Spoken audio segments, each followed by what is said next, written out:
नहमदुहु व नुसल्ली व नुसल्लिम अला रसूलिल करीम अम्मा बाद फ़अऊज़ु बिल्लाहि मिनश शैतानिर रजीम बिस्मिल्लाहिर रहमानिर रहीम या अय्युहल्लज़ीना आमनू कुतिबा अलैकुमुस सियामु कामा कुतिबा अलल्लज़ीना मिन क़ब्लिकुम लअल्लकुम तत्तक़ून सदक़ल्लाहु मौलाना अज़ीम व सदक़ ज़ालिका लमिनश शाहिदीन व शाकिरीन वल्हम्दुलिल्लाहि रब्बिल आलमीन। ईमानदार मुस्लिम भातृबृंद मोहब्बत शहीद उच्च आवाज़े अल्लाहर हबीब आलिमे माकाना व मा यकून गाइबेर खबरदाता सशरीरे जिंदा हाजिर व नाजिर काबाए दिल व जान केबलाए दीन व ईमान नबी मुहम्मदुर रसूलुल्लाह सल्लल्लाहु ताला अलैहि वसल्लमार ऊपर दुरूद शरीफ पाठ करुन। अल्लाहुम्मा सल्ली अला सय्यिदिना मौलाना मुहम्मद व अला आलि सय्यिदिना मौलाना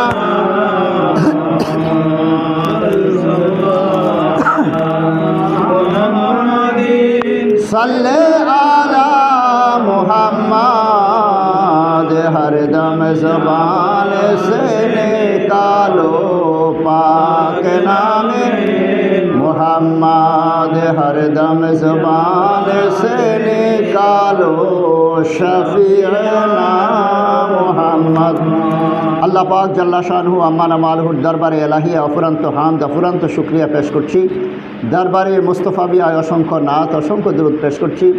রব্বে কাদির আল্লাহ পাক জাল্লা শানহু আম্মা নামালহু এই পবিত্র রমজান মাসের আজকে 25 তারিখ হাদিস শরীফ অনুসারে আল্লাহর রাসূল বলছেন রমজানের শেষের 10 দিনের বেজোর রাত্রে তোমরা শবে কদর তালাশ করবে। যেহেতু আজকে 25 তারিখ একটা বেজর রাত্রের দিন, সুতরাং আজকেও একটা শবে কদরের দিন। রাত্রটা তো চলে গেছে গত রাত্রে। আল্লাহ পাক আমাদেরকে আল্লাহর বান্দা আব্দুল গাফফার শেখের বাড়িতে তার দোয়া খায়েরের মজলিসে আসবার বসবার তৌফিক দান করেছেন। আল্লাহর শুকরাতান একবারে মহাব্বতের সেই সকলে বলুন আলহামদুলিল্লাহ। মুসলমান ভাতৃবৃন্দ, আমার পূর্বে যিনি ওয়াজ নসিহত করেছেন, আমি যে আয়াতে কারিমা তেলাওয়াত করেছি সূরা বাকারা 2য় পারা 183 নম্বরের আয়াত। আমার পূর্বের যিনি ওয়াজ নসিহত করেছেন উনি ওই আয়াতে কারিমায় তেলাওয়াত করেছেন। আলহামদুলিল্লাহ, উনি এই আয়াতের মর্মে যা যা বলছেন আমি চেষ্টা করব এর বাহিরে বলার জন্য।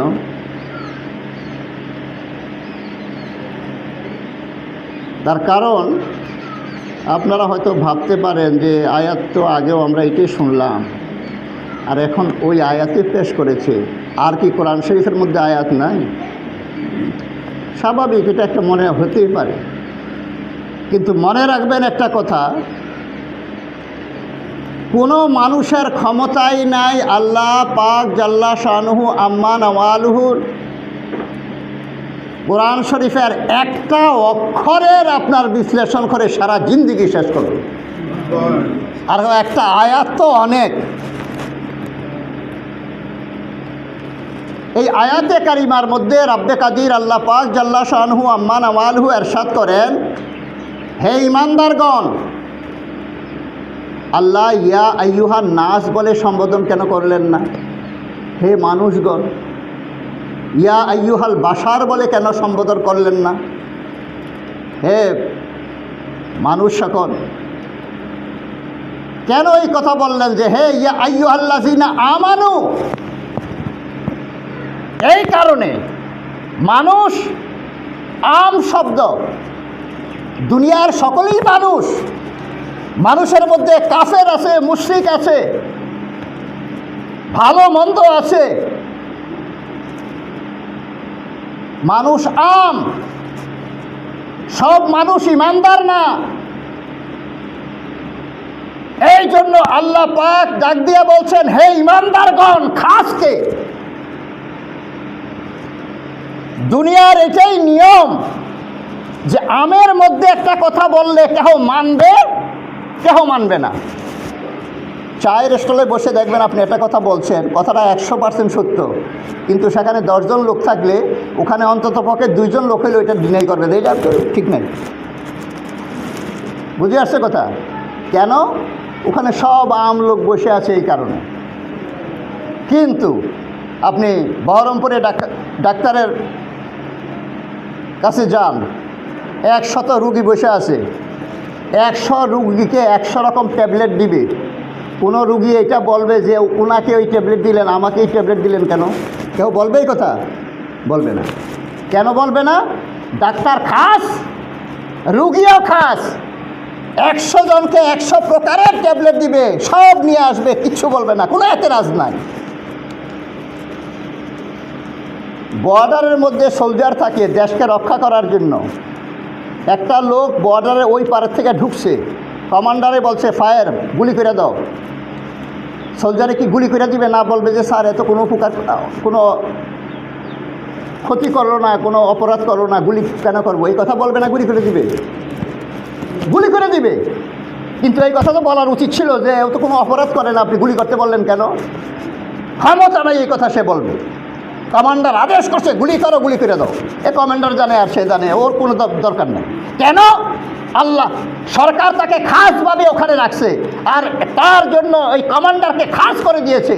সরকার বলছে যে তার আদেশ রক্ষা করবে, সুতরাং সে আদেশ করবে, তো সে আদেশ পালন সাথে সাথে করবে, তার এটার মধ্যে কোনো এতরাজ করার কোনো ক্ষমতা নাই। তো বোঝা গেল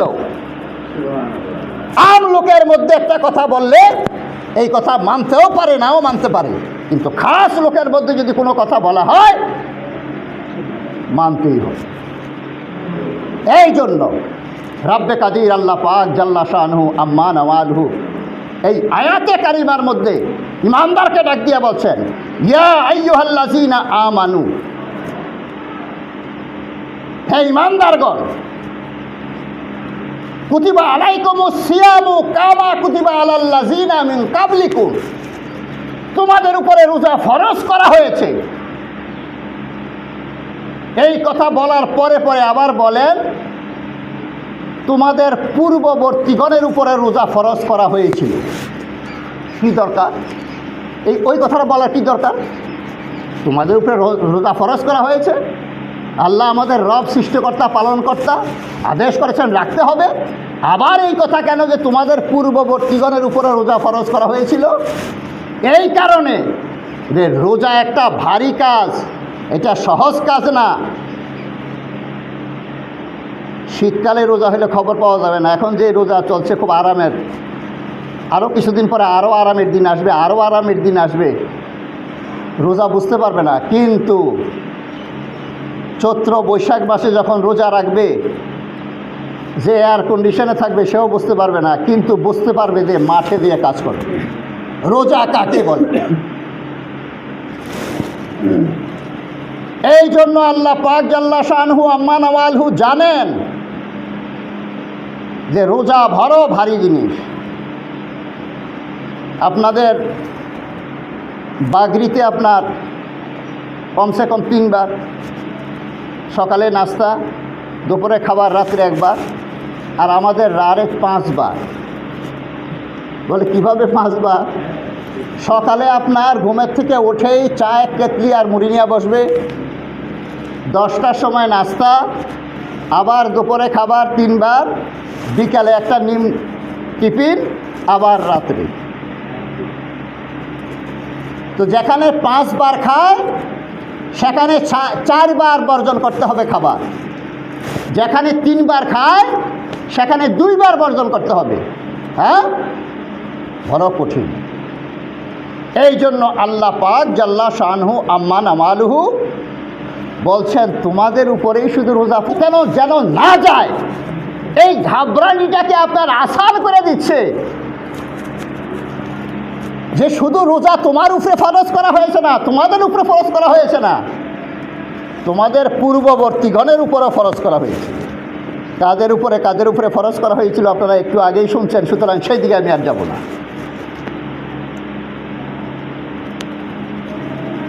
মুসা আলাইহিস সালাম রোজা রাখতেন একদিন আশুরার। ঈসা আলাইহিস সালামের উপরে উম্মতের উপরে রোজা ফরজ করেছিলেন আপনার 30টা, আমাদের মতো। রোজা আপনার গ্রীষ্মেও আসে, শীতেও আসে, সারা বছর আসবে, যেহেতু 10 দিন আগেই আসে। এই কারণে ঈসা আলাইহিস সালামের উম্মতরা এরা আরামদায়ক সময়ে রোজা রাখতে আরম্ভ করলেন। বলছে এর কারণে আরও আমরা 20টা বাড়িয়ে রাখবো, 50টা রাখবো, তবুও ওই দিনে রাখবো না, আরামের দিনে রাখবো। 50টা বাড়িয়ে দিলেন। যাই হোক, এই দিকে আমি তাদাদের দিকে যাচ্ছি না, এখানে আরও কথা অনেক আছে। আমি এখন সামনের দিকে অগ্রসর হচ্ছি। আল্লাহ পাক জাল্লা শানহু আম্মা নওয়ালুহু বড় মহাব্বতের ডাক দিয়েছেন আগে। কেন? যেটা এখন বলবেন, ডাকটা দিয়া আপনি আপনার সন্তানকে ডাক দিলেন, তাকে একটা কাজ দিবেন। কাজটা যদি ভারী হয় তা আপনার সন্তানকে তার নামে না ডাক দিয়ে বাবারে সোনারে কইরা ডাক দিবেন, যাতে মহাব্বতের সহিত আসে। এই জন্য আল্লাহ পাক বাবা নাম রাখছে আব্দুল করিম, মায়ের নাম রাখছে আব্দুল গাফার। আপনি আব্দুল করিম আব্দুল গাফুর না দিয়ে আপনি বলতেছেন বাবারে সোনারে। রব্বে কাদির আল্লাহ পাক জাল্লা শানহু আম্মা নওয়ালুহু বলছেন যে হে ইমানদারগণ, বড় মুহাব্বতের ডাক। ইমানদার কাকে বলে? ইমান শব্দের অর্থ আমান দেনা। আল্লাযীনা ইউমিনুনা বিল গায়ব, যাহারা গায়বের উপরে বিশ্বাস করবে, ওয়া ইউকিমুনাস সালাত, এবং নামাজ কায়েম করবে। যারা গায়বের উপরে বিশ্বাস করবে তারা হলো ইমানদার, এবং যারা নামাজ কায়েম করবে, নামাজ হলো আমল। যারা আল্লাহকে দৃঢ় অন্তরে বিশ্বাস করবে, জরুরিয়াতে দিনের উপরে যারা বিশ্বাস করবে তারা হলো ইমানদার, আর তাদের জন্যই হলো আপনার আমল। এই জন্য বলছে ওয়া ইউকিমুনাস সালাত, এবং নামাজ কায়েম করবে। তো বোঝা গেল ইমান এবং আমল আলাদা। আমি এবং প্রধান কয়জন লোক? আমি এবং প্রধান কয়জন লোক? কেমন করে বুঝলেন দুজন লোক? এবং এর দ্বারা আমি এবং প্রধান। আমি যখন এবংটা লাগাবো তখন বুঝবো যে দুইজন, আর এবংটা তুলে দিলে একজন, আমি প্রধান। কোরআন শরীফের আয়াতে কারিমার মধ্যে যখন ওয়া শব্দ আসছে তো বোঝা গেল যে ইমান এক, নামাজ আরেক। কোরআন শরীফের মধ্যে যখনই আল্লাহ পাক আল্লাহর বান্দাদেরকে নামাজ করা, ইবাদত করার জন্য সম্বোধন করেছেন, তখনই ইয়া আইয়ুহাল্লাযীনা আমানুকে মুকাদ্দাম করেছেন, অর্থাৎ হে ইমানদার বলে সম্বোধন করেছেন। কেন? ইমান না থাকলে আমলের কোনো দাম নাই।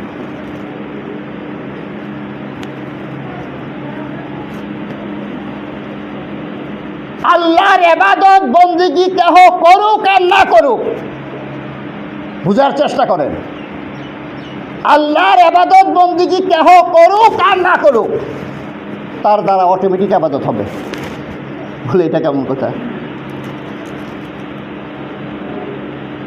সে কাফের হোক মুশরিক হোক, তার দ্বারা ইবাদত অটোমেটিক হবে। বলে কিভাবে? ইবাদত কাকে বলে? আল্লাহকে স্মরণ করার নাম ইবাদত। আল্লাহকে স্মরণ করার নাম ইবাদত। আল্লাহর হুকুম পালন করার নাম ইবাদত। আল্লাহর প্রশংসা করার নাম ইবাদত। একটা লোক মুশরিক, সে ভালো ডাক্তার, আপনি যদি বলেন এই ডাক্তার খুব ভালো, প্রশংসা হলো কি হলো না? এই প্রশংসা ওই মুশরিকের না, এই প্রশংসা আল্লাহ। কেন? এই মুশরিককে কে বানিয়েছে? আল্লাহ বানিয়েছে। আমি যে চকির মধ্যে বসে আছি, আমি যদি বলি ইস চকিটা বড় সুন্দর, এখানে চকির যে বানাইছে মিস্ত্রি যদি এখানে বসে থাকে, সে খুশি হবে না বেজার হবে? খুশি হবে। কেন খুশি হবে? আমি কি বলছি যে মিস্ত্রি খুব ভালো? মিস্ত্রি যেহেতু এটাকে বানিয়েছে, তো চকির প্রশংসাই হলো মিস্ত্রির প্রশংসা। আর আমি যদি বলি কি চকি, ফালতু চকি, তখন মিস্ত্রি নারাজ হয়ে যাবে। আমি মিস্ত্রি তো কিছু বলি নাই, তার কর্ম এটার মধ্যে আছে। কর্মের প্রশংসা কর্তার প্রশংসা, কর্মের না প্রশংসা ফরকার না প্রশংসা। এই জন্য দুনিয়ার এই কারণে আলহামদুলিল্লাহ রাব্বিল আলামিন যে আসছে, সমস্ত প্রশংসা রব্বে কায়নাত আল্লাহর জন্য। এখানে আলিফ লাম, এই যে আলিফ লাম আছে, একটা আলিফ লাম হয় আহাদি, আর এক আলিফ লামের অর্থ হয় ইস্তেগরাকি। ইস্তেগরাকির অর্থ যদি নেওয়া হয় যে সমস্ত প্রশংসা আল্লাহর, যেই কোনো সময় যেই কোনো অবস্থায় যেই আল্লাহর প্রশংসা করবে না কেন, সেই প্রশংসাই আল্লাহর। যেহেতু সব সৃষ্টিকে আল্লাহ সৃষ্টি করেছে, সৃষ্টির প্রশংসাই হলো আল্লাহর প্রশংসা। এটা আরেক দিকে চলে গেছে, ওই দিকে গেলে আবার অন্যদিকে চলে যাবে কথা। আমি ওই দিকে যাচ্ছি না, খুব সংক্ষিপ্ত সময় আমাদের সামনে আসরের নামাজ। মোহাব্বতের সাথে একবার দুরূদ শরীফ পড়েন, আল্লাহুম্মা সাল্লি আলা সাইয়্যিদিনা মাওলানা মুহাম্মাদ ওয়া আলা আলি সাইয়্যিদিনা মাওলানা মুহাম্মাদ সাল্লি আলা মুহাম্মাদিন मोहम्मद हरदम ज़बान से निकालो पाक नामे मोहम्मद हरदम ज़बान से निकालो शफी। तो अल्लाह मोहब्बतेर सहित डाक दिएছে, হে ইমানদারগণ, বড় পেয়ারা ডাক। হে ইমানদারগণ, কাছে আসছে, তখন বলতে আছে যে তোমাদের উপরে রোজা ফরজ করা হয়েছে। ঘাবড়ে যেন না যায়, সাথে সাথে বলে চিন্তার কোনো কারণ নাই, এইরকম রোজা আগের উপরেও খরচ করা হয়েছিল। বাবা ওই আগেই বললাম মিসালের তোর পর, যে সন্তানকে আপনি ডাক দিলেন, বাবারে শোনালে বলে কাছে আসলো, আপনি বাজারে নিয়ে গেলেন, এরপরে তার মাথার উপরে 5 কেজি চাউল অথবা আটা চাপাচ্ছেন, বেটা হয়তো ঘাবড়েই যাবে। বাপ বলছে চিন্তা করো না, এরকম তোমাদের ভাই আরও অনেক আগে নিয়েছে, তো বেটা শান্তি পাবে যে আমার ভাই নিয়েছে, আমি কেন নিতে পারবো। আল্লাহ আল্লাহ আল্লাহর আন্দাজ দেখেন। হে ইমানদারগণ, তোমাদের উপরে রোজা ফরজ করা হয়েছে, যেই রকম ফরজ করা হয়েছিল তোমাদের পূর্ববর্তী ঘরের উপরে। কেন ফরজ করা হয়েছে? আল্লাহ পাক বলেন যেন তোমরা ফরেজগারি অর্জন করতে পারো। এখন ফরেজগারির যদি ডেফিনিশন বর্ণনা করতে যাই সেখানে অনেক সময় লাগবে, শুধু একটু বলি যে ফরেজগারি 3 প্রকার। এক ফরেজগারি হলো সাধারণ লোকের ফরেজগারি, অর্থাৎ আল্লাহর হারামকৃত জিনিসকে বর্জন করা, আল্লাহর হালালকৃত জিনিসকে গ্রহণ করা, এর নাম হলো ফরেজগারি। এটা কোন লোকের ফরেজগারি? সাধারণ লোকের ফরেজগারি। আমরা দেখেন সাধারণ লোকের ফরেজগারি থেকে বাদ, আর সামনের ফরেজগারি তো থাক দূরের কথা। হ্যাঁ, আইল দিয়ে চলে যাচ্ছি, মরিচ গাছ আছে, মরিচ ভেঙে নিয়ে চলে গেলাম, এখন কাহারা এটা খাওয়া কতটুকু কী হবে না হবে কোনো ব্যাপারই নেই। মুসলমান ভাতৃবৃন্দু, এই হলো সাধারণ ফরেজগারি। আপনার সামনে খাবার আসছে, আপনার মুসলমান ভাই এক দুজন না দিছে খাবার, আপনি খেতে পারেন, শরীয়ত এটা নিষেধ করে না তুমি খেও না, এটা খেতে পারেন, কিন্তু এটা হলো সাধারণ ফরেজগারি। কিন্তু খাস ফরেজগারি হলো আমি এটা খাবো না। কেন খাবো না? আমি জানি না যে এই খাবারটা কি হালাল না হারাম। এটা হলো খাস লোকের ফরেজগারি, অর্থাৎ সন্দেহযুক্ত জিনিস থেকেও দূরে থাকা। আরে বাবা, জায়গা তো অনেক আছে, এখানে তো বসতে পারবে, এগুলি তো হলো শুধু সময় নষ্ট করা। আর অন্যদিকে ইয়েটাকে অনেক জায়গা, এখানে লোক আসুক, এত লোক আসুক না, তারপরে দেখা যাবে।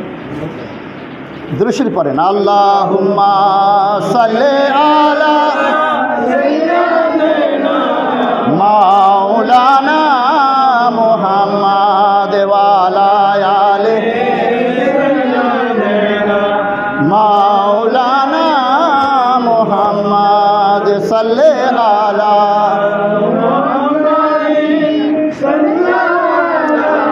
मुहम्मद हरदम ज़बान से निकालो पाक नामे मुहम्मद हरदम ज़बान से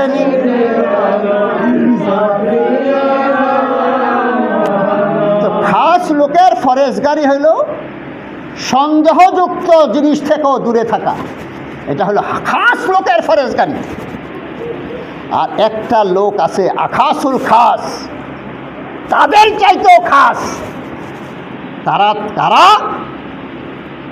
তারা হলো আল্লাহর ওই খাস বান্দা যারা আপনার হালাল জিনিসকেও বর্জন করে দেন আল্লাহর বলে।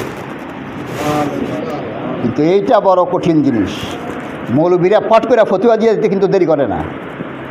এখন কিন্তু বিরাট ফতুয়া চলে আসবে যে হালাল জিনিসকে বর্জন করা এটা আবার কেমন ফরেজগারি হতে পারে, হালাল জিনিস বর্জন করা। এখন আসেন, যখন বিশ্লেষণ করা হবে, যখন বুঝবেন, তখনই বুঝবেন যে হ্যাঁ কথাটা ঠিক আছে, ভুল নাই। বলে কেন? আচ্ছা বলেন তো, অধিকাংশ লোকের নামাজ পড়তে মজা লাগে না, রোজা রাখতে মজা লাগে না, কোরআন শরীফ পড়তে ভালো লাগে না, ভালো জায়গায় বসতে ভালো লাগে না, নামাজ না পড়তে ভালো লাগে, রোজা না রাখতে ভালো লাগে, খারাপ জায়গায় বসতে ভালো লাগে। কারণটা কি? কারণটা হলো ফি কুলুবিহিম মারাদুন, তাদের অন্তরটা মুরজা। আর যাদের অন্তর জিন্দা, তাদের নামাজ পড়তে ভালো লাগবে, রোজা রাখতে ভালো লাগবে, ভালো জায়গায় বসতে ভালো লাগবে। এর বিপরীত যে আছে সেই জায়গাতে ভালো লাগবে না। কেন? তার অন্তর জিন্দা। এই শরীরের মধ্যে দুইটা জিনিস আছে, একটা দেহ আর একটা রুহু। একটা পয়েন্ট আমি ছেড়ে আসছি, যেটা বোঝানোর আপনাদেরকে দরকার ছিল, না বুঝেই আমি এদিকে চলে আসছি। ওই যে আমি বলছিলাম আল্লাহ ইমানদারকে ডাক দিয়ে বলছে যে কোনো আমল আল্লাহ পাক ইমানদারের জন্য বলছেন। কেন? এই জন্য ইমান থাকলেই আমলে কাজ আসবে, ইমান না থাকলে আমলে কোনো কাজ আসবে না। একটু আগেই বললাম কাফের, মুশরিক, মুমিন সকলের দ্বারাই ভালো না ভালো কাজ হচ্ছে। আর তাদেরকে প্রশংসা করলে এটা আল্লাহর প্রশংসা, কিন্তু কাফেরের প্রশংসা করলে এটা তো আল্লাহর প্রশংসা হইল যে ইমানদার তার লাভ হবে, কিন্তু ওই কাফেরের কিন্তু কোনো লাভ হলো না, এই তো তার ইমান নাই।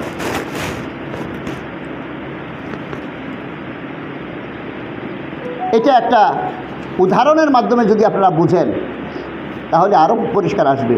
আপনি এক লেখেন, স্বর্ণের কোনো দাম আছে? শূন্যের কোনো দাম নাই। হ্যাঁ, শূন্যের দাম আছে। কখন? যখন সংখ্যা থাকবে। শূন্যের বায়ে যখন একটা এক বসাই দেওয়া হবে তখন 10 হবে।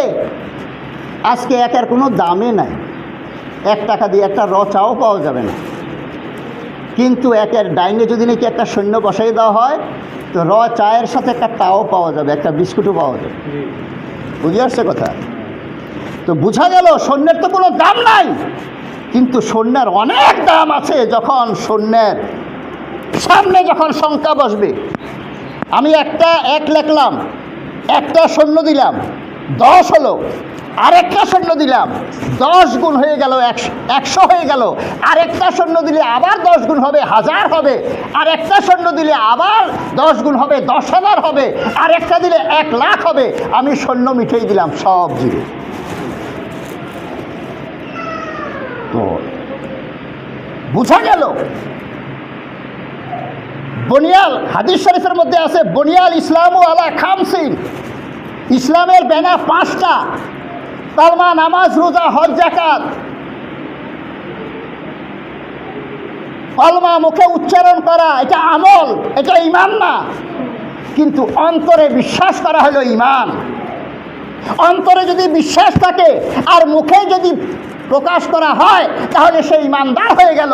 তার নামাজে কাজ আসবে, রোজায় কাজ আসবে, হজে কাজ আসবে, যাকাতে কাজ আসবে। আর যদি তার ঈমান না থাকে সব বরবাদ, কোনো কাজে আসবে না। এখন ঈমানের ডেফিনিশন বহুত লম্বা চূড়া। আমি আপনাদেরকে এক কথা ঈমানের ডেফিনিশন দিয়ে দিব। বলে ঈমান কাকে বলে? মুহাব্বতের সহিত নবী মুহাম্মদুর রাসূলুল্লাহকে মানার নাম হলো ঈমানদারি।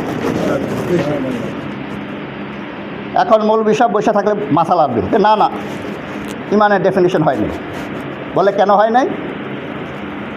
বলে ইনি বলছেন যে শুধু নবীকে মানার নাম ঈমানদারি, আর কিতাবের মধ্যে আছে জরুরিয়াতে দিনেরকে মানার নাম ঈমানদারি। জরুরিয়াতে দিন কি? আল্লাহকে বিশ্বাস করতে হবে, রাসূলে বিশ্বাস করতে হবে, কিতাবে বিশ্বাস করতে হবে, হাসর নাসরে বিশ্বাস করতে হবে, ফেরেশতায় বিশ্বাস করতে হবে, তকদিরে বিশ্বাস করতে হবে। এই রকম জরুরিয়াতে দিনের উপরে বিশ্বাস করার নাম হলো ইমানদারি। আর আমি বলে দিলাম যে মহাব্বতের সহিত নবী মুহাম্মদুর রাসূলুল্লাহকে মানার নাম ইমানদারি। তো কিতাবের সাথে দুই রকম হয়ে গেল না?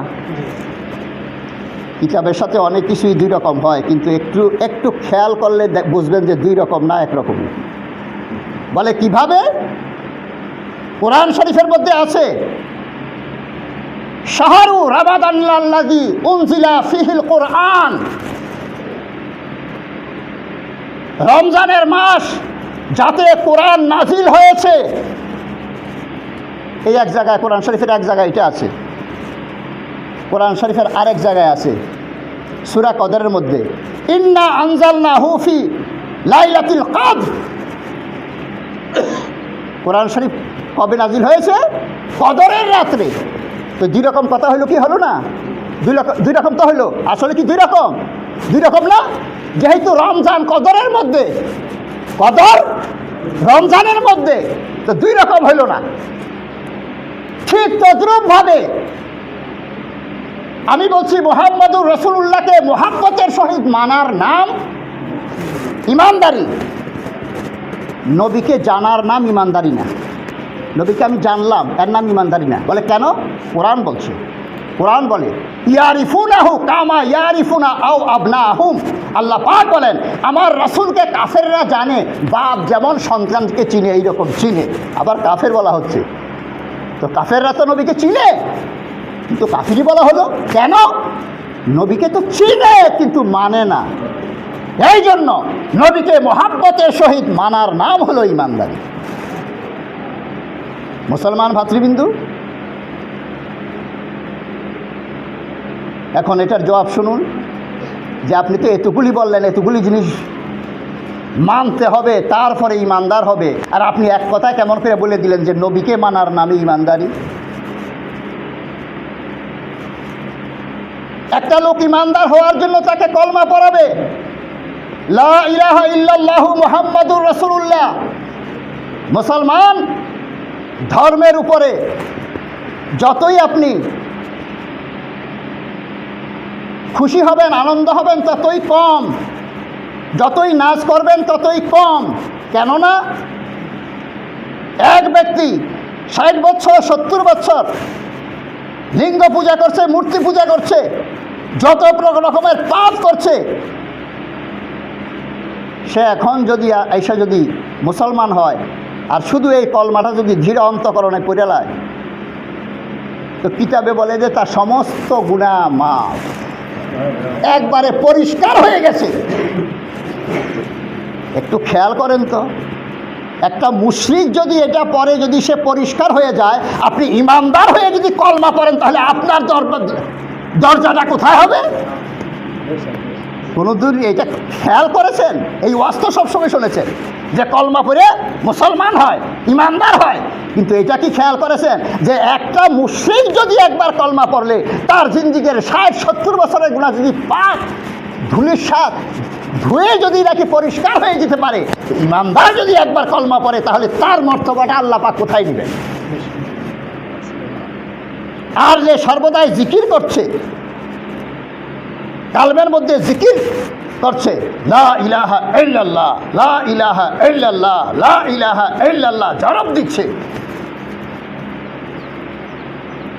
যে কালবের মধ্যে জারাব দিবে আর সেখান থেকে সব নোংরা দূরীভূত হয়ে যাবে, সেখানে আল্লাহর নূর প্রতিষ্ঠিত হবে। আল্লাহর নূর প্রতিষ্ঠিত হয়ে গেলে আপনি তো জমিনে বসে থাকবেন, কিন্তু লোহে মাহফুজ পর্যন্ত আপনার চক্ষু বুঝে যাবে। মুসলমান ভাতি, এটার জবাব হলো এই, আপনি যখন কলমা পড়ে মুসলমান হইলেন, লা ইলাহা ইল্লাল্লাহ, আল্লাহ ব্যতীত কোনো মাবুদ নাই, মুহাম্মাদুর রাসূলুল্লাহ, মুহাম্মদ সাল্লাল্লাহু তাআলা আলাইহি ওয়াসাল্লাম আল্লাহর রাসূল। আচ্ছা, আপনি একাত্মবাদী হওয়ার জন্য আসছেন, এখানে কিন্তু একজন না দুইজন। এখানে একটা প্রশ্ন করতে পারে অনেকে যে একাত্মবাদী হওয়ার জন্য আমি গেলাম, তো এখানে তো দুইজন, আমি একাত্মবাদী হলাম কেমন করে? এখানে দুইজন না, এখানে একজনই। লা ইলাহা ইল্লাল্লাহ হলো ইসলাম ধর্মের দাবি, লা ইলাহা ইল্লাল্লাহ কোরআনের দাবি, লা ইলাহা ইল্লাল্লাহ মুসলমানের দাবি। সেই দাবি তখনই গ্রহণীয় হয় না যতক্ষণ পর্যন্ত দলিল পেশ না করবে। আমি জিজ্ঞাসা করব এটা কার বাড়ি, জবাব আসবে আব্দুল গাফফার শাকের বাড়ি। আমি বলবো যে না, আমি মানি না। তখন কীভাবে মানাবে আমাকে? আরে কিভাবে মানাবে? দলিল পেশ করবে, দলিল পেশ করবে। তখন আমি দলিল দেখতে এটা বলবো না যে এটা আব্দুল গাফফারের দলিল না, আমি দলিলের মধ্যে দোষ তালাশ করব। দোষ যদি বাহির হয়ে যায় তো এটা কিন্তু আর আব্দুল গাফফারের বাড়ি থাকবে না। দলিল এটা প্রমাণ হলো যে এটা ওর বাড়ি না, এটার মধ্যে দোষ আছে দলিলের মধ্যে। এই জন্য আল্লাহ নিয়ে মারামারি নাই, কোনো কিছু নিয়ে মারে নাই, নবী মুহাম্মদুর রাসূলুল্লাহকে নিয়ে মারামারি। এই কারণে যে লা ইলাহা ইল্লাল্লাহ ইসলাম ধর্মের দাবি, এই দাবির দলিল কি? দলিল মুহাম্মদুর রাসূলুল্লাহ। দলিল দলিলকে যদি দোষী সাব্যস্ত করতে পারে তো অটোমেটিক ইসলামে লা ইলাহা ইল্লাল্লাহ ভুল প্রমাণিত হয়ে যাবে।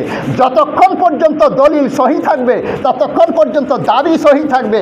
এই জন্য আহলে সুন্নাতুল জামাতের উলামায়ে কেরামরা আগে নবী মুহাম্মদুর রাসূলুল্লাহকে চিনায়, দলিলটাকে পুক্ত করে। দলিল ঠিক থাকবে তো দাবি ঠিক থাকবে, দলিল ঠিক থাকবে না তো দাবি আপসে আপ ভুল প্রমাণিত হয়ে যাবে। মুসলমান ভাতৃবৃন্দ, সামনে বাস এটা রমজানের মাস। রমজান লিখতে আপনার 5টা অক্ষর। এই দেখেন রমজান আসছে বলে এখন রমজান প্রায় বিদায়ের পথে। মানুষের দিন কেমন করে যাচ্ছে, হায় হায়। হ্যাঁ, আমি তো শুধু চিন্তা করছি যে কীভাবে আমার 10 লাখ টাকা হবে। আমার 10 লাখ টাকা ব্যাংকে পড়ে থাকবে, আমার কিন্তু সুমান আসবে, আমার চলে যেতে হবে। মুসলমান ভাতৃবৃন্দ, যারা বুঝে, যারা জ্ঞানী, এই জন্য আল্লাহ ওয়ালারা দুনিয়ার দিকে তাকাইতেন না, দুনিয়াকে লাত মারতেন, আল্লাহ আল্লাহ করতেন। খাজা মঈনুদ্দিন আজমিরী সঞ্জাদি রাদিয়াল্লাহু তাআলা আনহু তারিকুদ দুনিয়া আল্লাহ আল্লাহ করেছেন। আজকে ওনার দুনিয়ার থেকে চলে গেছে প্রায় 814 বছর হয়ে গেল। আজকে ওনার নামে লক্ষ লক্ষ লোকে খাচ্ছে। ওখানে খাদিবি আছে 5000-এর উপরে। এর তো এগুলির সাথে তো আবার এই যে ডাইনে বাইনে আছে আরও কতজন, আপনি চিন্তা করেন। বলে কেমন করে খায় ওরা? ওদের নামে খায়, খাজা পিয়ার নামে। অথচ যে 814 বছর আগে দুনিয়া থেকে চলে গেছেন, তারেকুর দুনিয়া ছিলেন, দুনিয়াকে বর্জন করেছেন। দুনিয়াকে যে বর্জন করবে দুনিয়া তার পা চুমবে, আর দুনিয়া যে করবে দুনিয়া তাকে লাট মারবে। দুনিয়া এক ল্যাংটা মেয়ের মতো। ল্যাংটা মেয়েকে মহব্বত করলে ল্যাংটা মেয়ে লাট মারে, আর ল্যাংটা মেয়েকে লাট মারলে ল্যাংটা মেয়ে মহব্বত করে। রমজান, এই পবিত্র রমজান লিখতে 5টা অক্ষর। রমাদান, রা মিম দোয়াদ আলিফ নুন। আর রমজানের মধ্যে 5টা ইবাদত বন্দেগী মশরু মারুফ। 1 নম্বর রোজা, 2 নম্বর তারাবি, 3 নম্বর কোরআন শরীফ তেলাওয়াত। যেহেতু কোরআন শরীফ এই মাহিনার মধ্যে নাজিল হয়েছে, এই জন্য বেশি বেশি কোরআন শরীফ তেলাওয়াত করবে। 4 নম্বর এতেকাফ, 5 নম্বর লাইলাতুল কদর। কয়টা হলো? 5টা। সুবহানাল্লাহ। দেখেন এই 5টা অক্ষরের মধ্যে 5টা নিয়ামত আল্লাহ নিহিত রাখেছেন। কোন নিয়ামত? এই যে রা, প্রথম অক্ষর রমজান লিখতে আসে। রায় রহমতে এলাহি, আল্লাহর রহমত। মিমে মোহাব্বতে এলাহি, আল্লাহর মোহাব্বত, আল্লাহর প্রেম, আল্লাহর ভালোবাসা। দোয়াদে জামানে এলাহি, আল্লাহর জামান। আলিফে আমানে এলাহি, আল্লাহর হেফাজত। আর নুনে নূরে এলাহি, আল্লাহর নূর। যে ওই 5টা ইবাদত বন্দেগী মোহাব্বতের সহিত করবে, সেই 5টা অক্ষরের 5টা নিয়ামতের ভাগীদার হয়ে যাবে। তো আমরা কম বেশি আপনার 4টা করি, কিন্তু একটার দিকে আমরা পিছিয়ে আছি। কোনটা? এতেকাফটা। এতেকাফ আপনার অনেক মসজিদের মধ্যে বুঝতে পারছেন, এতেকাফে লোকে পাওয়া যায় না। হ্যাঁ, লোকই থাকে না। কত আফসোসের বিষয়। মুসলমান ভাতৃবৃন্দ, রমজান বড় বরকতপূর্ণ মাস। রমজান মাস প্রবেশের সাথে সাথে শয়তানকে আল্লাহ বন্দী করে দেন। এখন প্রশ্ন করবেন যে শয়তানকে যদি বন্দী করে তাহলে রমজানের বাহিরে যেরকম মারামারি গালাগালি হয়, তাহলে রমজানের ভিতরে মারামারি গালাগালি কেন বন্ধ আসবে কি আসবে এই কথা? এবার এটার জবাব শুনেন। এটার জবাব বুঝতে হলে আপনার আগে বুঝতে হবে যে শয়তান আমাদেরকে ধোঁকা দেয়, মারামারি করায়, কাটাকাটি করায়। শয়তানকে কে ধোঁকা দিয়েছিল? শয়তান যে আল্লাহর আদেশকে অমান্য করলো। হ্যাঁ, তো বোঝা গেল শয়তানকে ধোঁকা দিচ্ছিল তার নফসে আম্মারা, তার প্রবৃত্তি। আনা খায়ু মিনহু, আমি আদমের চাইতে উত্তম। তো আমাদের মধ্যে তো নফস আছে, এই নফসকে তো বন্দি করে নাই, শয়তানকে বন্দি করেছে, কিন্তু নফসকে বন্দি করে নাই। এক নম্বর। দ্বিতীয় নম্বর কথা, এই যে 11 বার যে শয়তান আপনাকে ধোঁকা দিতে দিতে যে মুরিদ করে ফেলছে, এই মুরিদের এই ফয়েজ বরকতে আপনার 1 মাস চলে যাবে, আপনি বুঝতেও পারবেন না। যারা 4 চাকা চালায়, যারা বাইক চালায়, তারা জানে 60-70 কিলোমিটার বেগে যখন গাড়িটা চলে তখন ব্রেক করলে গাড়িটা কিন্তু ঠিক ওই জায়গাতে থামে না, একটু যাওয়ার পরে তারপরে থামে। পিছলা খাই একটু যায় কি যায় না? তো যেইভাবে গাড়িটা তো আপনি তো একবারে এই জায়গাতে থামানোর জন্য বলছিলেন, কিন্তু গাড়ি কিন্তু এই জায়গাতে থামবে না, একটু হলেও সামনে যাবে। তো যেইভাবে 60-70 কিলোমিটারে গাড়ি চালাইলে ব্রেক করলে একটু চলে যায়, তো 11 মাসে যে আপনাকে কুমন্ত্রণা দিয়ে আসে 1 মাস এইভাবে চলে যায়, আপনার ওই ডিউটি চলতেই থাকে। আল্লাহ পাক জাল্লা শানহু আম্মা নাওয়ালহু আমাদেরকে বুঝবার তৌফিক দান করুন। আল্লাহর প্রকৃত ভয় নবী মুহাম্মদুর রাসূলুল্লাহ সাল্লাল্লাহু তাআলা আলাইহি ওয়াসাল্লাম আর মহব্বত দিয়ে আমাদের অন্তরকে পরিপূর্ণ করে দেন। সকলে বলুন আল্লাহুম্মা। মুসলমান ভাতৃবৃন্দ, বাস এখানেই আমরা জামাত করে নেব, চিন্তা নাই। রমজান এমন একটা ইবাদত, আল্লাহর বড় পেয়ারা ইবাদত বান্দার জন্য। এই রমজান বলে নামাজ, সব ইবাদত বন্দেগী আল্লাহর পেয়ারা বান্দা করে, আল্লাহ খুশি হয়। কিন্তু খাস করে রমজানকে আল্লাহ বলছেন, হাদিসে কুদসিতে আছে, আস-সাওমু লি ওয়া আনা আজজি বিহি, রোজা আমার জন্য রাখা হয়, রোজার এনাম, রোজার উপহার আমি আল্লাহ দান করব। আল্লাহকে বলি, আল্লাহ নামাজ কার জন্য করলাম?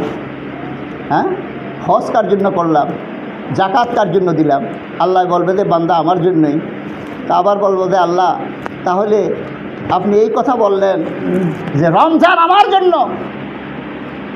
আল্লাহ বলবে যে শোন, নামাজ পড়ছে কি পড়ে নাই এটা দুনিয়ার লোকে জানবে, হজ করছে কি করে নাই দুনিয়ার লোকে জানবে, জাকাত দিচ্ছি কি দেয় নাই দুনিয়ার লোকে জানবে, দাড়ি আছে কি নাই দুনিয়ার লোকে জানবে। কিন্তু একটাই ইবাদত আছে যেটা আল্লাহ জানবে আর বান্দায় জানবে। সেটা কোনটা? সেটা হলো রোজা। আপনি এটা মানতে অস্বীকার করতে পারেন, বলে কেন? যেমন নামাজ পড়লে দেখা যায় তো তারাবি পড়লে, আমি যে তারাবি পড়ছি এটাও তো দেখছে সকলে, আমি যে ইফতার করলাম এটাও তো সবচেয়ে দেখছে সকলে, আমি যে সেহরি খাইলাম এটাও তো দেখছে সকলে। আপনি তো এগুলি করলেন, এগুলি তো সকলে দেখছে, কিন্তু ঘরের মধ্যে এসে যদি দরজা বন্ধ করে যদি আপনি খান, এটাকে দেখবে? কিছু বুঝে আসছে? আরে ওইটাই তো বলছি, এই জন্যই তো আল্লাহ বলছে যে রোজা রাখছে কি রাখে নাই আমার বান্দা শুধু আমি জানি আর আমার বান্দা জানি, আর কেউ জানার কথা না এটা। এই জন্য রব্বে কাদির আল্লাহ পাক জাল্লা শানহু আম্মা নাওয়ালহু বলেন, রোজা আমার জন্য রাখা হয়, রোজার এনাম পুরস্কার আমি খুদ আল্লাহ দান করব।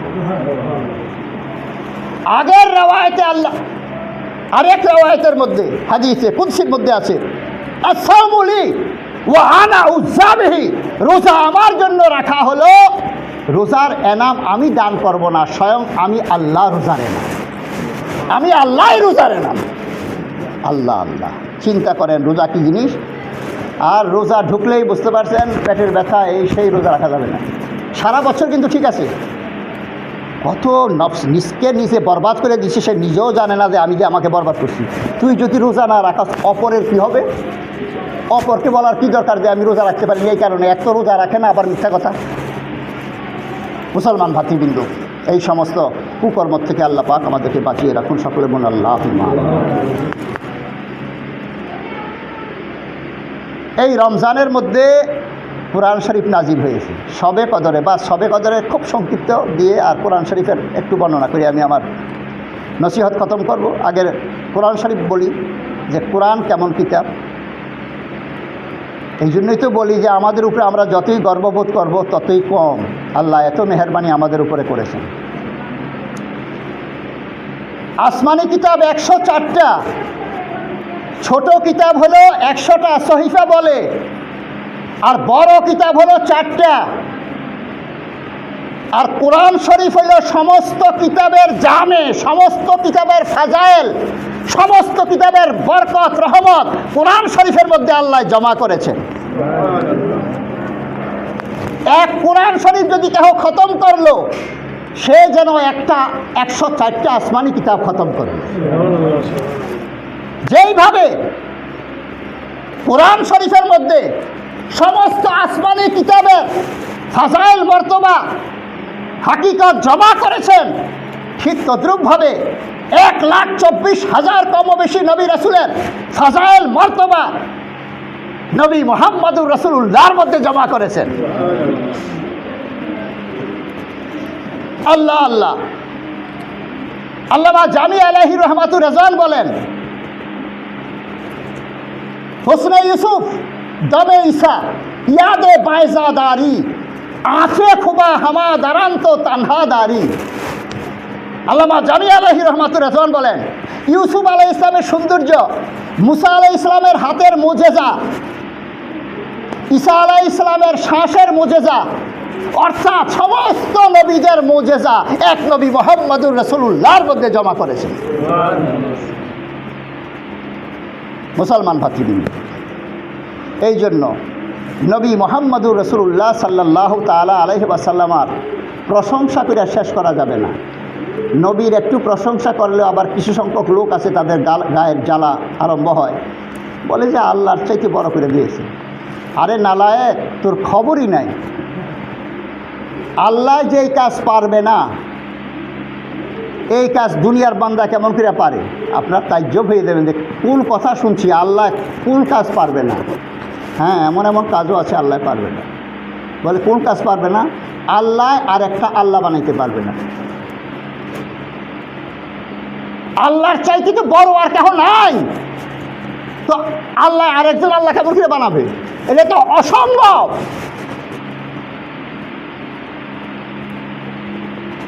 আরেক জিনিস আছে, বন্দায় দেখে কিন্তু আল্লাহ দেখে না। আর আশ্চর্য না আর একটা কথা, আল্লাহ দেখে না, আবার কি আছে? বন্দায় দেখে, হ্যাঁ আছে।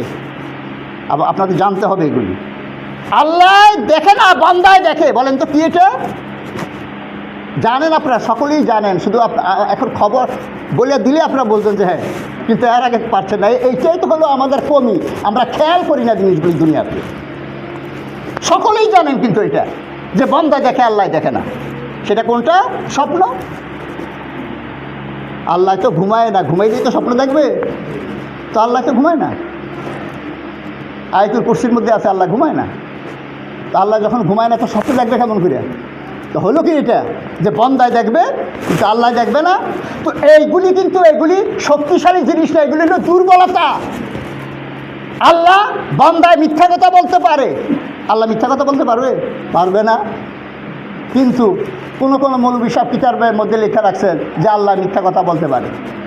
তাদের নাম আমি নিব না, কারণ আমাদেরকে বেরেলবি বললে আমরা খুব খুশি হই। তাদেরকে যদি তাদের নামে বলা হয় তারা রাগ হয়, তো তাদেরকে আমার রাগ করে কোনো লাভ নাই। বুঝে আসছে? সকলেই জানে কে বলে। হ্যাঁ, বেরেলবি। আমি যদি বলি দিনের বিপরীত কি? দিনের বিপরীত রাত। আসমানের বিপরীত কি? জমিন। তো বেরেলবির বিপরীত কি? এটা সকলেই জানে, আমি আর কি বলবো। তো তারা বলে যে আল্লাহও মিথ্যা কথা বলতে পারে। বলে কেন? কোরআন শরীফে দলিল দিছে বাবা, ইন্নাল্লাহা আলা কুল্লি শাইইন কাদির। আল্লাহ সর্বশক্তিমান। তো আল্লাহ যদি না বলতে পারে তাহলে কেমন করে আল্লাহ এগুলির মাথার মধ্যে কী আছে আল্লাহ পাক ভালো জানে। হ্যাঁ, আরে নালায়েক আল্লাহ শক্তিশালী জিনিসের উপরে কুদরত রাখে, দুর্বলতা জিনিসের উপরে কুদরত রাখে না। মিথ্যা কথা বলা হলো এটা দুর্বলতা। আল্লাহ কেন দুর্বলতা করতে যাবে? আল্লাহ এই দুর্বলতা থেকে পাক। আমি অ্যাক্সিডেন্ট, আমি গাড়ির নিচে পড়ে আমি মরতে পারবো, এটা আমার ক্ষমতা আছে। আল্লাহরও কি গাড়ির নিচে পড়ে মরতে পারবে? এটা দুর্বলতা, অসম্ভব এগুলি। আল্লাহ পাক জাল্লা শাআনুহু আম্মা নাওয়ালুহু আমাদেরকে বুঝবার তৌফিক দান করুন। তো আমি কোরআন শরীফের সম্পর্কে বলছিলাম যে এই কোরআন শরীফ নাজিল হয়েছে এই মাসের মধ্যে। কোরআন শরীফের প্রথম অক্ষর কি জানেন? কোরআনের প্রথম অক্ষর কি জানেন? বিসমিল্লাহর বা। আর কোরআন শরীফের শেষ অক্ষর কি? সিন। বাই আর সিনে কি হয়? বাস। বাস মানে কি? যথেষ্ট। বাস মানে আমাকে খাবার দিচ্ছে, ভাত খাচ্ছি, আমি একজন দিচ্ছে, বল বাস মানে আর লাগবে না, যথেষ্ট। বাস মানে যথেষ্ট। তো কি বোঝা গেল? কোরআন শরীফ যথেষ্ট, অর্থাৎ কোরআন শরীফের মধ্যে সব আছে। এখন বাসকে যদি আপনি উল্টান, এই অক্ষরকে যদি আপনি উল্টান তো হবে কি? সব। সব মানে সব। তো বোঝা গেল এই কোরআন শরীফের মধ্যে সব আছে, আর যেখানে সব আছে সেখানেই তো বাস। বাস সংক্ষিপ্ত বলে দিলাম যে কোরআন শরীফের। এখন আপনি আসেন কোরআন শরীফ কেমন। প্রত্যেকটা অক্ষর আপনি তেলাওয়াত করলেন, যেমন সূরা বাকারার প্রথম অক্ষর, প্রথম আয়াত আলিফ লাম মিম। এই অক্ষর আপনি কোরআন শরীফের তেলাওয়াতের উদ্দেশ্যে পড়লেন। হ্যাঁ, আর এক বিধর্মী লোক বলল যে আমি অনেক কিছু জানি। বলে তুমি কি জানো? বলে আলিফ লাম মিম। ওর কিন্তু সওয়াব হবে না। ও তো বলে দিল আলিফ লাম মিম, তিনটা অক্ষর বলে দিল, ওর সওয়াব হবে না, কারণ ইমান নাই। আগেই বলছি ইমান হলে শর্ত। যার ইমান থাকবে এবং ইবাদতের নিয়তে তেলাওয়াতের নিয়তে পড়বে আলিফ লাম মিম, 30টা সওয়াব হয়ে গেল। আল্লাহ আল্লাহ, আপনি এখন চিন্তা করেন কত লক্ষ অক্ষর আছে কোরআন শরীফের মধ্যে, একবার তেলাওয়াত করলে কত সওয়াব পাওয়া যায়। আরেকটা, এই 21 তারিখে মাওলা আলী মুশকিল কুশা রাদিয়াল্লাহু তাবারাক তাআলা আনহুর শাহাদাত দিবস গিয়েছে রমজানের 21 তারিখে। এক নিকৃষ্ট নালায়েক কাফির ইবনে মুলজিম 40 হিজরি সালে মাওলায়ে কায়নাত মাওলা আলী মুশকিল কুশা রাদিয়াল্লাহু তাআলা আনহু ফজরের নামাজ পড়ার জন্য মসজিদে ঢুকছিলেন। ঢুকার আগেই, এটা নিয়ে মতভেদ আছে, কেউ বলছেন কোনো কোনো কিতাবে আছে ইনি ফজরের নামাজ পড়তেছিলেন, তখন ওনার মাথা মোবারকের মধ্যে তরবারি দিয়ে আঘাত করেছে ওই নালায়েক। বড় বিশাল চোট ছিল, ওনার সমস্ত দাড়ি মোবারক রক্ত রঞ্জিত হয়ে গিয়েছিল। 19 তারিখে রমজানের এই ঘটনা, 40 হিজরি, আর 21 তারিখে উনি শহীদ হয়ে গিয়েছেন। আল্লাহ আল্লাহ, মাওলা আলী মুশকিল কুশা রাদিয়াল্লাহু তাআলা আনহু ওই নিয়ামত গাদিরে খুমিয়ের মধ্যে একটা জায়গা, বিদায় হজ করে আসার সময় রাসূল পাক সাল্লাল্লাহু আলাইহি ওয়াসাল্লাম ওই জায়গাতে একটু আরাম করেছিলেন। গাদিরে খুম বলে ওই জায়গাটার নাম। ওই জায়গাতে মাওলা আলী মুশকিল কুশা রাদিয়াল্লাহু তাআলা আনহুর হাত মুবারক ধরে সাহাবায়ে কেরামদেরকে বলছে, হে আমার সাহাবীরা, এটা কে? বলছে এটা হযরত আলী। তো বলছে আমার সাহাবীরা শুনে রাখো, মান কুনতা মাওলা, আমি যার মাওলা আলীও তার মাওলা। কেমন কথা, আমি যার মাওলা আলীও তার মাওলা। তো মাওলা শব্দের অনেক অর্থ। মাওলা শব্দের অর্থ বন্ধু, মাওলা শব্দের অর্থ হলো হাকিম। যেমন অলি শব্দের বহু রকমের অর্থ আছে। তা আপনি যদি মাওলা শব্দের অর্থ যদি আপনি বন্ধু ধরেন, তো রাসূল পাক সাল্লাল্লাহু আলাইহি ওয়াসাল্লাম এই কথা বলছেন যে আমি যার বন্ধু আলীও তার বন্ধু। আর যদি হাকিম ধরেন, আমি যার হাকিম, অর্থাৎ হুকুমকারী, আলীও তার হুকুমকারী। হাকিম মানে ফয়সালা করে, আমি যার ফয়সালা করব আলীও তার ফয়সালা করবে। আরেক জায়গায় মাওলা আলী মুশকিল কুশা রাদিয়াল্লাহু, মাওলা আলী রাদিয়াল্লাহু তাআলা ফাজাইল দেখেন, মাওলা আলী মুশকিল কুশা রাদিয়াল্লাহু তাআলা আরেক জায়গায় রাসূল পাক সাল্লাল্লাহু আলাইহি ওয়াসাল্লাম মাওলা আলী রাদিয়াল্লাহু তাআলার ব্যাপারে বলছেন আনা মাদিনাতুল ইলমে আলিয়ুন বাবুহা, আমি এলেমের শহর আর আলী ওই এলেমের দরওয়াজা। রাসূল পাক সাল্লাল্লাহু তাআলা আলাইহি ওয়াসাল্লাম থেকে কেহ যদি কিছু জানার জন্য প্রবেশ করে তো রাসূল পাকের নিকটে যাবে একবার, আর আলী রাদিয়াল্লাহু তাআলা আনহুর নিকটে যেতে হবে দুইবার। কেন? যেহেতু দরজা দিয়ে একবার ঢুকবে আর একবার বাহির হবে। আল্লাহ, হযরত আলী রাদিয়াল্লাহু তাআলা আনহু একমাত্র তাবুকের যুদ্ধ ছাড়া সমস্ত যুদ্ধে মাওলা আলী মুশকিল কুশা রাদিয়াল্লাহু তাআলা আনহু রাসূল পাক সাল্লাল্লাহু তাআলা আলাইহি ওয়াসাল্লামের সাথে সাথে ছিলেন। ওনাকে ফাতে খাইবার বলে, খাইবরের ফাতে, খাইবরের দরজাটা ধরে উনি টান দিয়ে, শক্তিটা দেখেন, আন্দাজা লাগাইতে পারবেন না, বলা তো সোজা, শোনাও সোজা। খাইবরের দরজাটাকে টান দিয়ে উনি ওনার পিঠের উপরে রেখেছিলেন, আর সাহাবায়ে কেরামরা ওই দরজার উপরে চড়ে আপনার কিরাতে ঢুকেছে। এরপরে উনি এটাকে ছুঁড়ে ফেলে দিয়েছেন। যুদ্ধের পরে ওই দরজাকে লাড়ার জন্য 40 জন বীরের দরকার হয়েছে। 40 জন বীরের দরকার হয়েছে খাইবরের দরজাটা সরানোর জন্য। তো মাওলা আলী মুশকিল কুশা তার নাম। মাওলা আলী মুশকিল কুশা রাদিয়াল্লাহু তাআলা আনহু তাবুকের যুদ্ধের মধ্যে একমাত্র সব সাহাবায়ে কেরামদেরকে নিয়ে যুদ্ধ নিয়ে রাসূল পাক সাল্লাল্লাহু আলাইহি ওয়াসাল্লাম বাইরে হয়েছেন। তো মদিনা শরীফকে তো খালি রাখলে হবে না, একজনকে তো এখানে রেখে দিতে হবে, আর এমন একজনকে রেখে দিতে হবে যাতে 1000 জনের মধ্যে ভারী পড়ে, নইলে তো সবই চলে যাচ্ছে। এই জন্য মাওলা আলী মুশকিল কুশা রাদিয়াল্লাহু তাআলাকে রেখে গিয়েছেন। তো যে যুদ্ধে যে কাজে পারদর্শী, সেই কাজের যদি কোনো সময় কম্পিটিশন হয়, ওখানে ও না গেলে কিন্তু ওর মজা লাগবে না, ভালো লাগবে না, শুধু বেচিং করবে। তো মাওলা আলী তো যোদ্ধা, হ্যাঁ, শ্রেষ্ঠ বাহাদুর, উনি কেমন করে এখানে থাকবেন শহরের মধ্যে? ওখানে যুদ্ধে যাচ্ছে রাসূল ইসলাম। তো সুবহানাল্লাহ, মাওলা আলী রাদিয়াল্লাহু আনহু কি বলছেন জানেন? যে ইয়া রাসূলুল্লাহ, রাসূল পাক সাল্লাল্লাহু আলাইহি ওয়াসাল্লাম, আলী, আমি আমার জায়গায় তোমাকে আমি রেখে গেলাম, আমার নায়েব আমি তোমাকে বানিয়ে দিয়ে গেলাম, তুমি তাবু মদিনাতে থাকো, এখানে দেখো। তো মাওলা আলী মুশকিল কুশা রাদিয়াল্লাহু আনহু বলছেন, হুজুর আপনি তো আমাকে নায়েব বানাইলেন, এই মেয়ে লোকের আর বাচ্চা, বুঝে আসছে কথা? কারণ ওখানে তো মেয়ে লোক আছে আর বাচ্চা আছে। তো হুজুর আপনি কি আমাকে মেয়ে লোকের আর বাচ্চার নায়েব বানাই গেলেন? আল্লাহ আল্লাহ। তখন মাওলা আলী মুশকিল কুশা রাদিয়াল্লাহু তাআলা আনহুকে রাসূল পাক সাল্লাল্লাহু আলাইহি ওয়াসাল্লাম কী বলছিলেন? বলে, হে আলী, তুমি কি এইটা চাও না? মুসা আলাইহিস সালামের নিকট হারুন আলাইহিস সালাম যেই রকম ছিল, আমার নিকট তুমি ওই রকম। কত বড় কথা! মুসা আলাইহিস সালাম একজন নবী, আর হারুন আলাইহিস সালাম একজন নবী। নবীকে নবী রেখে গিয়েছেন, আর হযরত আলী রাদিয়াল্লাহু তাআলা আনহুকে রাসূল পাক সাল্লাল্লাহু আলাইহি ওয়াসাল্লাম রেখে যাচ্ছেন, অথচ ইনি নবী না, অথচ ইনি বলছেন যে তুমি কি চাও না যে মুসা আলাইহিস সালাম যেরকম হারুন আলাইহিস সালামকে বসাই দিয়ে গেছিল জায়গায়, আমি তোমাকে এইরকম বসাই দিয়ে যাই। শেষে আল্লাহ রাসূল জানেন যে এই কথাটায় যদি নাকি আপনার অন্য আবার যেমন শিয়ারা, কোনো শিয়ায় মাওলা আলী মুশকিল কুশা রাদিয়াল্লাহু তাআলা আনহুকে আপনার নবী মানে, নাউযুবিল্লাহ, আস্তাগফিরুল্লাহ, ইনি নবী না, ইনাকে নবী মানলে ইমান থাকবে না। যেহেতু ওই হাদিসের মধ্যে রাসূল পাক সাল্লাল্লাহু আলাইহি ওয়াসাল্লাম শেষে দিয়া বলছেন, আলী আমার পরে আর কোনো নবী আসবে না, পরিষ্কার করে দিলেন যে তুমি তো অনেক কর্তব্য তোমার, কিন্তু তুমি নবী না, আমার পরে আর কোনো নবী আসবে না। আল্লাহ পাক জাল্লা শানুহু আম্মা নওয়ালুহু আমাদেরকে বুঝবার তৌফিক দান করেন, সকলবুন আল্লাহুম্মা আমিন।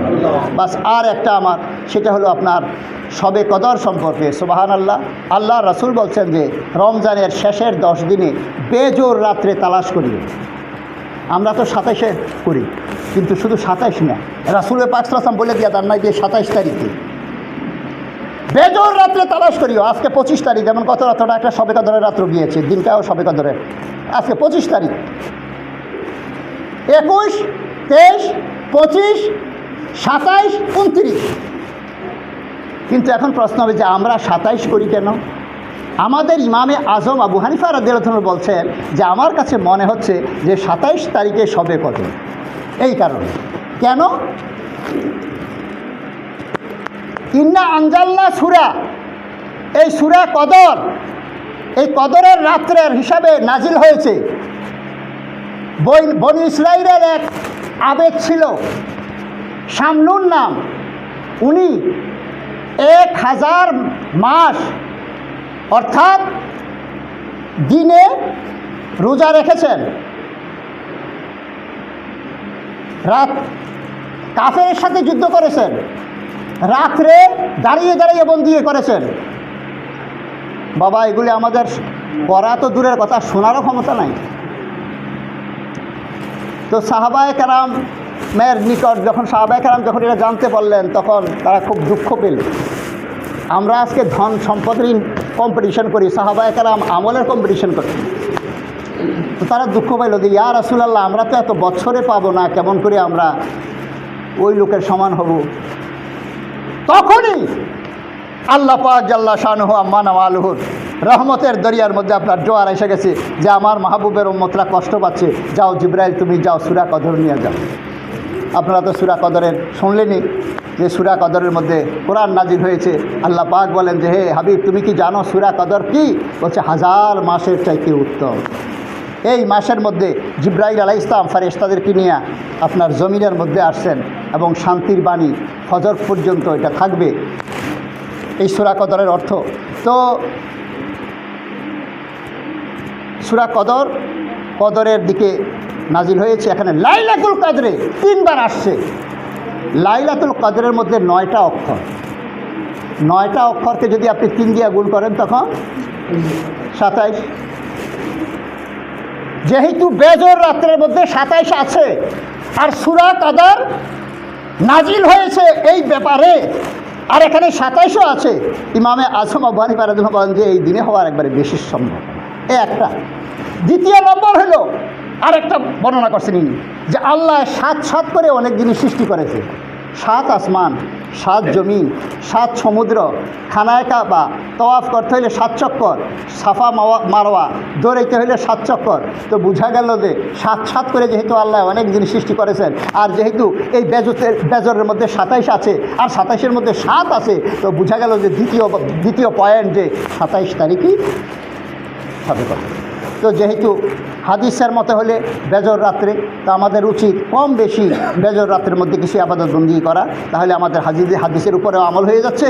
আর যেহেতু আমাদের ইমাম সাহেব বলছেন 27 তারিখ, আমরা তো 27 তারিখ এটা পালনে করি। বাস আল্লাহ পাক জাল্লা শানুহু আম্মা নাওয়ালুহু আমাদেরকে মহব্বতের সহিত রমজানের সমস্ত আবাদত বন্দি করার তৌফিক দান করুন।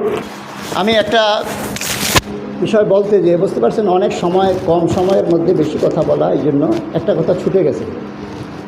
এখন আমার খেয়াল হলো যে রাসূলে পাক সাল্লাল্লাহু তাআলা আলাইহি ওয়াসাল্লামকে মহব্বতের সহিত মানার নামই ঈমান। এটা আরেকজনে বলবে যে এটা মানতে আমি পারলাম না। বলে কেন? এই কারণে যে আল্লাহর উপরে বিশ্বাস করা ঈমান, আসমানি কিতাবের উপরে বিশ্বাস করা ঈমান, নবীদের উপর বিশ্বাস করা ঈমান, হাসর নাসরের উপরে বিশ্বাস করা ঈমান, তকদিরের উপরে বিশ্বাস করার নাম ঈমান, অর্থাৎ ঈমান অর্থাৎ জরুরিয়াতের দিনের উপরে বিশ্বাস করতে হবে। এখন নবী মুহাম্মদুর রাসূলুল্লাহকে মহব্বতের সহিত মানার নাম ঈমান কেমন করে হয়? এটা প্রশ্ন, সুন্দর প্রশ্ন ঠিকই, কিন্তু ওই যে আমি বলছিলাম যে রমজান এক আয়াতে আছে কদরে হয়েছে, এক আয়াতে আছে আপনার রমজানে হয়েছে। তো এটা দুইটানা কথা একটাই, যেহেতু কদরটা রমজানের মধ্যে, ঠিক তদ্রূপভাবে বুঝলে পরিষ্কার হয়ে যাবে যে নবী মুহাম্মদুর রাসূলুল্লাহকে মানলে অটোমেটিক সব মানা হয়ে যাচ্ছে। বলে কিভাবে? আমি যখন লা ইলাহা ইল্লাল্লাহু মুহাম্মাদুর রাসূলুল্লাহ বললাম, আল্লাহকে স্বীকার করে নিলাম, আল্লাহকে এক বলা হলো দাবি, আর নবী মুহাম্মাদুর রাসূলুল্লাহ হলো দলিল। তো বোঝা গেল আমি আল্লাহকেও স্বীকার করলাম, নবীকেও স্বীকার করলাম। তো যখন আমি নবীকে স্বীকার করে নিয়েছি, নবী আছে, আল্লাহ আছেন, নবী বলছে হ্যাঁ, নবী বলছেন আল্লাহকে বিশ্বাস করতে হবে, নবী বলছেন যে কি কিতাবকে বিশ্বাস করতে হবে, হাসর নাসরকে বিশ্বাস করতে হবে। তো নবী যেহেতু বলছেন, কোরআন শরীফের মধ্যে আছে ওমা আতাকুমুর রাসূলু ফাখুযুহু ওমা নাহাকুম আনহু ফান্তাহু, আমার রাসূল তোমাদেরকে যা দান করে তা তোমরা গ্রহণ করো, আমার রাসূল তোমাদেরকে যার থেকে নিষেধ করে তার থেকে তোমরা দূরে থাকো। তো বোঝা গেল নবীকে মেনে নিলেই আপসে আপ আমার সব মেনে নেওয়া হলো, যেহেতু নবী আমাকে বলছে এগুলিকে মানার জন্য। আল্লাহ পাক জাল্লা শানুহু আম্মা নাওয়ালুহু আমাদেরকে বুঝবার তৌফিক দান করুন। সকলে